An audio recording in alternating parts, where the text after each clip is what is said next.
നമസ്കാരം. താരസംഘടന അമ്മയുടെ എക്സിക്യൂട്ടീവ് യോഗം നാളെ 10-ാം തീയതി. ഞാൻ കഴിഞ്ഞ ദിവസം വാർത്ത ചെയ്തിരുന്നു. നാളത്തെ എക്സിക്യൂട്ടീവ് യോഗത്തിൽ നിർണായകമായ ചർച്ചകൾ നടക്കുമെന്ന കാര്യത്തിൽ യാതൊരു സംശയമില്ല. 3-4 വിവാദങ്ങൾ പുകഞ്ഞുകൊണ്ടിരിക്കുകയാണ്. അതിൽ അംഗങ്ങൾക്കിടയിലും വലിയ അഭിപ്രായ വ്യത്യാസമുണ്ട്. എക്സിക്യൂട്ടീവ് മെമ്പർമാർക്കിടയിലും അഭിപ്രായ വ്യത്യാസമുണ്ട്. ഏറ്റവും പ്രധാനപ്പെട്ട 3 കാര്യങ്ങളാണ് നാളെ ഇതര വിഷയത്തിൽ ചർച്ചയ്ക്ക് വരിക എന്നാണ് എനിക്ക് മനസ്സിലാക്കാൻ കഴിയുന്നത്. ഒന്ന്, ഫോൺ വിവാദം. ആദ്യം ഫോൺ വേണമെന്ന് ആവശ്യപ്പെട്ട് ഒരു കമ്പനിക്ക് മെയിൽ അയക്കുന്നു, ആ കമ്പനി തിരിച്ച് മെയിൽ അയക്കുന്നു. ഇപ്പോൾ ഫോൺ തരേണ്ട ആവശ്യമില്ല, ഓണം സീസൺ കഴിഞ്ഞുകൊണ്ട് ഫോൺ തരേണ്ട ആവശ്യമില്ല. ആ ഫോൺ ആവശ്യപ്പെട്ടത് എക്സിക്യൂട്ടീവ് മെമ്പർമാർക്ക് 17 ഫോണും ഓഫീസ് ആവശ്യത്തിന് ലാപ്ടോപ്പും വേണമെന്ന് ആവശ്യപ്പെട്ട് കത്തയച്ചപ്പോൾ അവർ മെയിൽ മറുപടി അയച്ചു. അതിനുശേഷം മറ്റൊരു സ്ഥാപനത്തിൽ നിന്നും, ആ സ്ഥാപനം അമ്മയിലേക്ക് എൻട്രിക്ക് വേണ്ടി നിൽക്കുന്ന സമയത്ത് ആ സ്ഥാപനത്തിൽ നിന്നും 18 ഫോണും 4 ലാപ്ടോപ്പും വാങ്ങിയെന്നാണ് എനിക്ക് കിട്ടുന്ന വിവരം. അത് പ്രസിഡൻ്റ് റൂമിൽ പൂട്ടിവെച്ചിരിക്കുന്നു. ആ തീരുമാനമെടുത്തത് എക്സിക്യൂട്ടീവ് യോഗ അംഗങ്ങൾ അറിഞ്ഞുകൊണ്ടല്ല, വ്യക്തിപരമായി എടുത്തതാണ്. അതിൽ ട്രഷറർ മുൻകൈ എടുത്തിട്ടുണ്ട് എന്നാണ് എനിക്ക് കിട്ടുന്ന വിവരം. അദ്ദേഹത്തിനെതിരെ ആരോപണങ്ങൾ ആണ് അത് വരുന്നത്. അത് ശരിക്കും പറഞ്ഞാൽ കൈക്കൂലി എന്ന് വേണം പറയാൻ. ലാലേട്ടൻ്റെ ഒരു സ്വീകരണം നടത്താൻ പോയപ്പോൾ അതിന് മുന്നോടിയായി വാങ്ങുന്നു, എന്നാൽ മാത്രമേ ഇവർക്ക് അതിൽ പരസ്യം ചെയ്യാൻ അനുമതിയുള്ളൂ എന്ന രീതിക്ക് ചർച്ച നടന്നു എന്നാണ് എനിക്ക് കിട്ടുന്ന വിവരം. അതെനിക്ക് കൃത്യമായി അവിടെ നിന്നും അറിയാൻ കഴിഞ്ഞൊരു വിവരമാണ്. അപ്പോൾ അത് കൈക്കൂലി എന്ന് തന്നെ പറയാം. അത് ഞാൻ ഇന്നലെ ഇന്നുമായി കുറച്ച് താരങ്ങളെ കണ്ടിരുന്നു. സീനിയറായ താരങ്ങൾ, വനിതാംഗങ്ങളെ, പാവങ്ങളായ അമ്മമാരെ കണ്ടിരുന്നു. അവർ പറഞ്ഞത് വളരെ മോശമായി, അങ്ങനെയൊന്നും ഇന്ന് വരെ ഉണ്ടായിട്ടില്ല എന്ന് ഇന്നും എന്നോട് പറഞ്ഞ ആളുകളുണ്ട്. അതോടൊപ്പം തന്നെ മറ്റൊരു വിഷയം, 3000 രൂപ ഒരു എക്സിക്യൂട്ടീവ് മീറ്റിങ്ങിന് വന്നാൽ ഒരാൾക്ക് 3000 രൂപ നൽകാൻ തീരുമാനിച്ചു കഴിഞ്ഞ മുമ്പിലത്തെ കമ്മിറ്റി. അതും നിയമവിരുദ്ധമാണ്. ഇന്ന് വരെ അങ്ങനെ ഒരു കീഴ്വഴക്കം താരസംഘടന അമ്മയിൽ ഉണ്ടായിട്ടില്ല. അങ്ങനെ വരുമ്പോൾ 17 പേർക്ക് 51,000 രൂപ വരും. വർഷമാകുമ്പോൾ എത്രയാവും നമുക്ക് ഊഹിക്കാം. അത് സിറ്റിംഗ് ഫീ എന്ന് വേണം പറയാൻ, അല്ലാതെ ട്രാവൽ എക്സ്പെൻസ് എന്നല്ല. സിറ്റിംഗ് ഫീ ഒരാൾക്ക് 3000 രൂപ. അത് നേരത്തെ പറഞ്ഞാൽ പറന്നു വന്നാലും നടന്നു വന്നാലും 3000 രൂപ. ആ പൈസ മാസം എടുത്ത് ചിലവാക്കുമ്പോൾ എന്തൊക്കെ കാര്യങ്ങൾ ഒരംഗങ്ങളുടെ കാര്യത്തിൽ ചെയ്യാമെന്ന് നമ്മൾ ഊഹിക്കണം. അങ്ങനെ ഒരു സേവനമില്ല. ഇത് ചാരിറ്റിയാണ്. ഈ സംഘടന രജിസ്ട്രേഷൻ ചാരിറ്റിയാണ്. ചാരിറ്റിയിൽ അങ്ങനെ ഒരു നിയമമില്ല എന്നാണ് എനിക്ക് ബയലോ പ്രകാരം മനസ്സിലായത്. ആ 2 കാര്യങ്ങൾ അത് വലിയ രീതിയിൽ ചർച്ച വരും. അതോടൊപ്പം തന്നെ മറ്റൊരു പ്രധാനപ്പെട്ട കാര്യം, ഞാൻ അന്നു മുതൽ ഈ താരസംഘടനയുടെ ഇലക്ഷങ്ങൾക്ക് മുമ്പ് ഞാൻ ചെയ്തൊരു വാർത്തയാണ് മെമ്മറി കാർഡ് വിഷയം. അപ്പോൾ എല്ലാം എന്നെ കുറ്റപ്പെടുകയാണ് ചെയ്തത്. എന്നെ കുറ്റപ്പെടുത്തി. ഞാൻ അങ്ങനെ ഒരു വിഷയമില്ല എന്ന് പറഞ്ഞൊരു നടി വന്ന് പറയുകയൊക്കെ ചെയ്തു.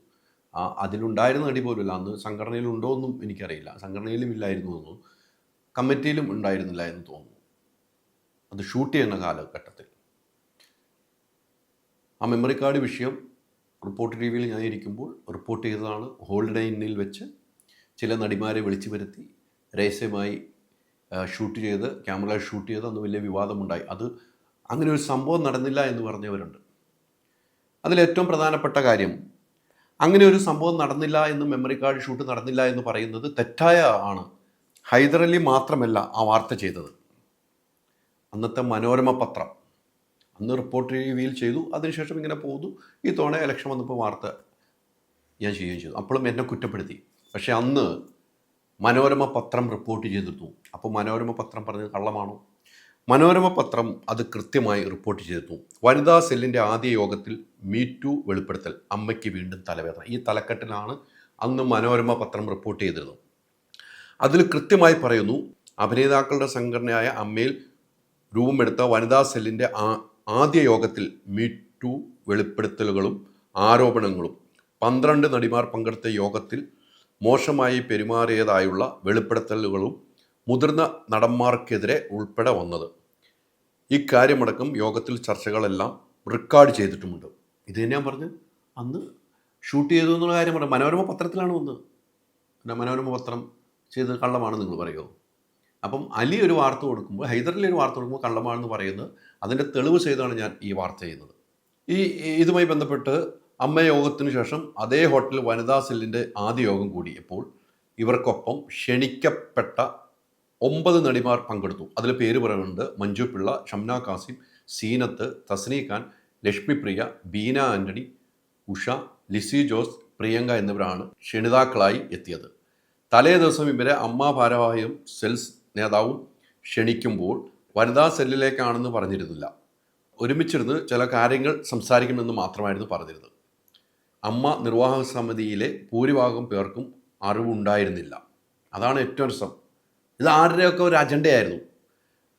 2 മണിക്കൂറോളം നീണ്ട യോഗത്തിൽ പുതിയ വനിതാ സെല്ലിലെ യോഗമാണെന്നും ആരും പറഞ്ഞില്ല. പലരും വീട്ടിൽ മടങ്ങിയെത്തിയ ശേഷം ചാനൽ വാർത്തയിലൂടെയാണ് വനിതാ സെല്ലിനെ കുറിച്ചുള്ള കാര്യങ്ങൾ അറിയുന്നത്. ഇതെല്ലാം അന്ന് ഞാൻ റിപ്പോർട്ട് ചെയ്തതാണ്. അപ്പം ഞാൻ പറയുന്നത് കള്ളം. ഞാൻ കയ്യിൽ നിന്നുണ്ടാക്കിയാണ് ഇങ്ങനെ ഒരു മെമ്മറി കാർഡ് വിവാദം ഉണ്ടായെന്ന് പറഞ്ഞത് കള്ളം. പക്ഷേ ഇത് അന്നത്തെ മനോരമ റിപ്പോർട്ട് ചെയ്തിരുന്നു. അതിന് തലക്കെട്ട് തന്നെ ഒന്നും കൂടെ പറയാണ്. വനിതാ സെല്ലിൻ്റെ ആദ്യ യോഗത്തിൽ മീറ്റു വെളിപ്പെടുത്തൽ, അമ്മയ്ക്ക് വീണ്ടും തലവേദന. ഇത് തന്നെയാണ് ഞാൻ പറഞ്ഞത്. ആ ഷൂട്ട് ചെയ്തുകൊണ്ടിരിക്കുമ്പോൾ കാര്യങ്ങൾ പിന്നീട് മെമ്മറി കാർഡ് കൊണ്ടുപോകുന്നു, ആ മെമ്മറി കാർഡ് മുക്കുന്നു. അത് ചോദ്യം ചെയ്തപ്പോൾ ചില അംഗങ്ങളെ കുറ്റപ്പെടുത്തുന്നു. അതിന് കൂട്ടി നിന്നത് വാർത്ത ചെയ്ത് അവർക്ക് സപ്പോർട്ട് ചെയ്ത് ഹൈദരലിയെ കുറ്റപ്പെടുത്തുന്നു. ഇതുള്ള സംഭവം ഞാൻ പറഞ്ഞു എന്ന് മാത്രമേ ഉള്ളൂ. ഇല്ലാത്തതൊന്നും പറഞ്ഞിട്ടില്ല. അതൊന്നും കൂടെ ഓർമ്മപ്പെടുത്തിയ. ഇതുമായി ബന്ധപ്പെട്ട് ഒരു കമ്മിറ്റി രൂപീകരിക്കാൻ തീരുമാനിച്ചു. ആ കമ്മിറ്റിയിൽ മല്ലിക സുകുമാരൻ ഉൾപ്പെടുത്തണമെന്ന് ലൂസ് ടോക്കർ എന്നവിടെ ചർച്ച നടന്നു. അത് പിന്നീട് മല്ലിക സുകുമാരൻ എനിക്ക് നൽകിയ ടെലിഫോൺ സമ്മേളനത്തിൽ അത് മോശം പ്രവണതയാണെന്ന് പറഞ്ഞു. എന്നാൽ മല്ലിക സുകുമാരനെ വെക്കണമെന്ന് പറഞ്ഞിരുന്നു. എന്നാൽ മല്ലിക സുകുമാരൻ ഈ കമ്മിറ്റിയിൽ ഇരിക്കുമ്പോൾ വിളിച്ചു ചോദിക്കാൻ എന്നായിരുന്നു അന്ന് കമ്മിറ്റിയിൽ തീരുമാനിച്ച്. കഴിഞ്ഞ ഈ ദിവസം വരെ മല്ലിക സുകുമാരൻ എന്ന വ്യക്തിയെ വിളിച്ചു ചോദിച്ചിട്ടില്ല എന്ന് മല്ലിക ചേച്ചിയോട് ഞാൻ സംസാരിച്ചപ്പോഴും പറയുന്നു. അപ്പോൾ ഈ രീതിക്കാണ് കാര്യങ്ങൾ പോകുന്നത്. അപ്പം ഈ 60 ദിവസത്തിനുള്ളിൽ ഈ മെമ്മറി കാർഡ് വിഷയം പരിഗണിക്കണമെന്നാണ് പറഞ്ഞിരിക്കുന്നത്. പരിഹാരം ഉണ്ടാക്കണമെന്നാണ് ഇവർ ആവശ്യപ്പെട്ടത്. ഇതുമായി ബന്ധപ്പെട്ട് പോലീസിലൊക്കെ കേസ് ഇരിപ്പുണ്ട്, കമ്മീഷണർ കേസ് ഇരിപ്പുണ്ട്, അമ്മയിൽ കേസ് നിൽക്കുന്നു. അമ്മയിൽ അങ്ങനെ ഒരു മെയിൽ വന്നില്ല എന്ന് പ്രസിഡന്റ് ഒരു പ്രാവശ്യം പറഞ്ഞു. പിന്നീട് അടുത്ത മീറ്റിങ്ങിൽ ആ മെയിലെടുത്ത് പരിശോധിക്കുകയും ചെയ്തു. അപ്പം ഇത്തരം കാര്യങ്ങൾ ചർച്ച ചെയ്യും. വലിയ ചർച്ചയായിരിക്കുമെന്ന കാര്യത്തിൽ സംശയമില്ല. താരസംഘടന അമ്മയിൽ നാളത്തെ യോഗം, എക്സിക്യൂട്ടീവ് യോഗം. ഫോൺ വിവാദം വലിയ വിവാദമാണ്. ഈ ഫോണൊക്കെ ഇനി ആരൊക്കെയാണ് ഉപയോഗിക്കുക? എല്ലാവർക്കും 2-3 ഫോണുള്ളവരാണ്. അപ്പോൾ മനഃപൂർവ്വം ആ ഫോൺ വാങ്ങിയതിൻ്റെ അജണ്ട എന്താണ്? അത് കൈക്കൂലി എന്നല്ലാതെ വേറൊരു പേരിട്ട് വിളിക്കാനും പറ്റില്ല. ആ ഫോൺ ആരൊക്കെ ഉപയോഗിക്കാൻ പോകുന്നുവെന്ന് നമുക്ക് കാത്തിരുന്ന് കാണാം. എന്തായാലും നാളത്തെ നിർണായക യോഗം എന്താണെന്നറിയാൻ കാത്തിരിക്കുകയാണ്. എന്തായാലും ഓരോ അംഗങ്ങൾക്കും നാളത്തെ യോഗം അറിയണമെന്ന് ആഗ്രഹമുണ്ട്. കാരണം ഞാൻ പല അംഗങ്ങളെ വിളിച്ചപ്പോഴും പേഴ്സണലായി വിളിച്ചപ്പോഴും നാളെ എന്താണ് സംഭവിക്കുന്നത് എല്ലാവരോടും വിളിച്ച് ചോദിച്ചുകൊണ്ട് തന്നെ അവർ പ്രതികരിക്കാനുള്ള തയ്യാറെടുപ്പുണ്ട് എന്നാണ് എനിക്ക് കിട്ടുന്ന വിവരം. അപ്പോൾ കാത്തിരിക്കാം നാളത്തെ യോഗത്തിന്. 25 കാറുകൾ, 30 സ്കൂട്ടറുകൾ, 30 ഗോൾഡ് കോയിൻസ്, 60 ഇന്റർനാഷണൽ ട്രിപ്സ്, ദിവസേന 1 ലക്ഷം രൂപ, 25 കോടി രൂപയുടെ ഡിസ്കൗണ്ടുകളും സമ്മാനങ്ങളുമായി മൈജി ഓണം മാസോണം. MyG future, experience the next. പൂവ് പോലൊരു പുട്ടുണ്ടേ അജ്മിയുടെ പുട്ടും. വിളമ്പാം നല്ല വിശേഷം. അജ്മി സ്റ്റീം മെയ്ഡ് പുട്ടുപൊടി.